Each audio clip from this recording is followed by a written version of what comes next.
दक्कन सवेरा में आपका स्वागत है। ऑल इंडिया मजलिस इत्तेहादुल मुस्लिमीन के 66वें पार्टी स्थापना दिवस पर हैदराबाद के दारुसलाम पर आज सुबह 11 बजे हैदराबाद एमपी बैरिस्टर असदुद्दीन अवैसी ने फ्लैग होस्टिंग की और एक विशाल जनसभा को संबोधित करते हुए कहा कि सेकुलरिज्म के नाम पे वोट लेने वाले आज एक के बाद एक बीजेपी में शामिल हो रहे हैं और एमआईएम को बी टीम कहने वाले नांदेड़ के अशोक चौहान भी बीजेपी में शामिल हो गए हैं, लेकिन देश में एक खामोशी छाई हुई है। आइए देखते हैं अब्दुल रज़ाक की हैदराबाद से ये खास रिपोर्ट। तो कौन बोलेगा उनको बी टीम? महाराष्ट्र में उलट पलट हो गई। ये नांदेड़ के अशोक राव बीजेपी में चले गए, सन्नाटा है, मुंह पे कोई आवाज नहीं आती। अब हल्लो शुरू हो गया खामोशी से। असद साहब क्या होने वाला है 24 में? मैं उन लोगों से कह रहा हूं, अल्लाह आपको दिमाग दिया, आप देख नहीं रहे क्या होगा? आपको नजर नहीं आ रहा नविश्ते दीवार? क्यों बेवकूफ बनते हो? क्यों अपने आंखों पर पर्दा डालकर बैठे हो? होश के नाखून लो, देखो तुम्हारी बर्बादी के मंसूबे बनाए जा रहे हैं। तुम्हें सफ़े हस्ती से मिटाने की कोशिशें की जाएंगी, तुम्हारी शनाख्त को छीन लिया जाएगा, तुम्हारे बरसों का इत्तेहाद को तारा तारा कर दिया जाएगा, तुमको मजहब से दूर कर दिया जाएगा। तुमको नहीं नजर आ रहा है? तो क्या नजर आ रहा है तुमको? बताओ। अरे कभी अपने आप को तो मजबूत करो, कभी अपने आप को तो वोट डालो। यही तो मैं कह रहा हूं, अपने आप को वोट डालो। अख्तर अली खान अगर किशनगंज से एमपी बनेगा तो किसका फायदा होगा? इम्तियाज जलील इंशाअल्लाह दोबारा एमपी बनेगा तो किसका फायदा होगा? बताओ। असदुद्दीन ओवैसी दोबारा अगर हैदराबाद का एमपी बनेगा तो मेरा फायदा होगा? नहीं, ये गरीबों का फायदा होगा। तुम्हारे इत्तेहाद की कामयाबी होगी, तुम्हारे सियासी शऊर की कामयाबी होगी। तुम्हें ताकतवर जवाब दोगे वोट के जरिए इन जालिम ताकतों को जो हमारी शनाख्त को मिटाना चाहते हैं। तो मेरे अजीज दोस्तों और बुजुर्गों, यही पैगाम आपको देना था आज यौम तासीस के दिन। अपनी जमात को मजबूत रखिए और सिर्फ 50 दिन चाह रहा हूं मैं तमाम अराकीन से, मैं 50 दिन चाह रहा हूं हमारी मां और बहनों से, आपको निकल कर वोट डालना पड़ेगा। याद रखो मेरी इज्जतदार मां और बहनों, दलितों, मुसलमानों, गरीबों, बेरोजगार नौजवानों, तुमको वोट डालना पड़ेगा। मस्जिदें तुमसे पुकार पुकार कर कहेंगी तुम वोट डालकर कामयाब करो मजलिस को, क्योंकि यही लोग मस्जिद को आबाद रखने की बात करते हैं। जो बुलडोजर के खिलाफ आवाज उठा रहे, जिनके घर बर्बाद कर दिए गए, उस मिस्मार घर में रहने वाली खवातीन और बच्चे पुकार पुकार कर कह रहे कि हम नंगे सर आसमान की जिंदगी गुजारने पर मजबूर हो गए। मजलिस को मत छोड़ो, मजलिस को कामयाब करो। जिनको झूठे इल्जामात के तहत एनकाउंटर किया गया, उन मरूमीन के खानदान के लोग दुआ कर रहे हैं कि परवरदिगार कोई तो है जो हमारी दाद फरियाद करता है।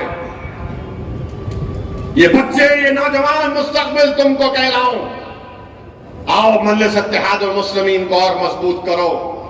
मुखालिफीन मजलिस से भी कह रहा हूं, छोड़ो, तुमको मैं पसंद नहीं ना तो मुझे खत्म कर दो, मगर कोई तो मुतबादिल बताओ जो तुम्हारे इत्तेहाद के दुश्मन हैं, जो तुम्हारी शनाख्त को खत्म करना चाहते हैं।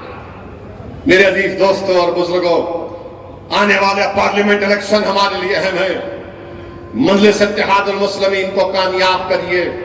सरजमीन हैदराबाद पर हमने कोई गड़बड़ फसाद होने नहीं दिया, अमन को बरकरार रखा, बावजूद इसके कि हमेशा गालियां दी जाती, हमको गंदगी बयान करते हैं, मगर हमने अमन को मजबूत किया। अमन को मजबूत रखेंगे, यकीनन बीजेपी को हराएंगे, मगर जहां पर मजलिस लड़ेगी वहां पर मजलिस को कामयाब करना पड़ेगा आपको। हम बीजेपी का कभी साथ दिए ना कभी देंगे इंशाअल्लाह ताला। तुम साथ दे रहे हो, तुम बीजेपी को मौका दे रहे हो, तुम्हारी पार्टी के लोग कूद कूद कर बीजेपी के गोद में जाकर बैठ रहे हो। हम नहीं जा रहे। सेकुलरिज्म का नाम लेकर तुमने हमारे वोट को हासिल किया, तुमने बिहार को बीजेपी के गोद में डाल दिया, तुमने महाराष्ट्र को मोदी के झोली में डाल दिया, तुमने हिमाचल को बीजेपी के झोली में डाल रहे हो। ہماری وجہ سے موڈی وزیر اعظم نہیں بن رہا. تم سیکولر نام نہاد سیکولر پارٹیوں کی نااہلی کی وجہ سے موڈی وزیر اعظم بن رہا. تم موڈی کو روکنا تمہارا کام ہے. ہم تو کھڑے رہے. 2019 کا CSDS کا ڈیٹا اٹھا کر دیکھ لو. 7 برادریوں نے کتنے ووٹ موڈی کو دیے, مسلمانوں نے کتنے دیے. میرے عزیز دوستوں اور بزرگوں, میرے مجلس کے رفقا, میری آپ سے گزارش ہے کہ آپ اور ہم کو مل کر کام کرنا ہے. یہ حیدرآباد کی سیٹ یہ صرف مجلس کی نہیں ہے, یہ بھارت کے غریب اور مظلوموں کی ایک آواز ہے. یہ حیدرآباد کی سیٹ صرف مجلس کی نہیں ہے, یہ ان غریبوں اور مظلوموں کی ایک پہچان ہے.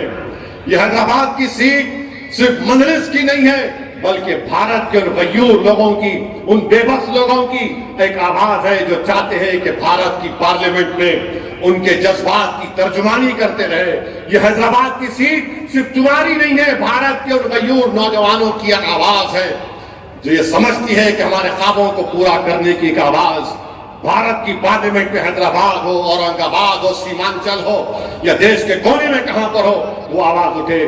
تو میری آپ تمام سے گزارش ہے کہ مجلس کو مضبوط کریے. اور میں آخر میں جناب سنبھل کے رکن سابقہ رکن پارلیمان جناب شفیق الرحمان بخش کو بھی ان کو خراج عقیدت پیش کرتا ہوں کہ حضرت بڑے بے لوث خدمت گزار تھے, بے باک MP تھے برق صاحب. میری اللہ سے دعا ہے کہ اللہ سبحانہ و تعالیٰ ان کی مغفرت فرمائے.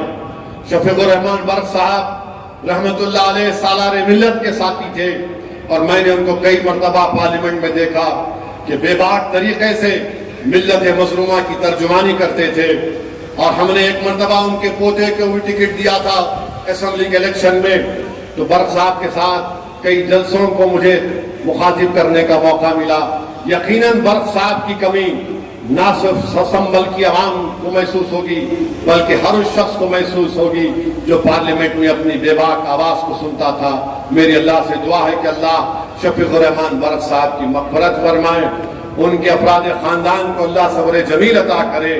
اور میرے عزیز دوستوں اور بزرگوں, آئیے اس پیغام کو لے کر اٹھیے کہ آنے والے پارلیمنٹ کے الیکشن میں ایک ہو کر اپنی آواز کو پارلیمنٹ میں بھجائیں گے, BJP کو روکیں گے, تیسری مرتبہ موڈی کو وزیر اعظم بننے سے روکیں گے.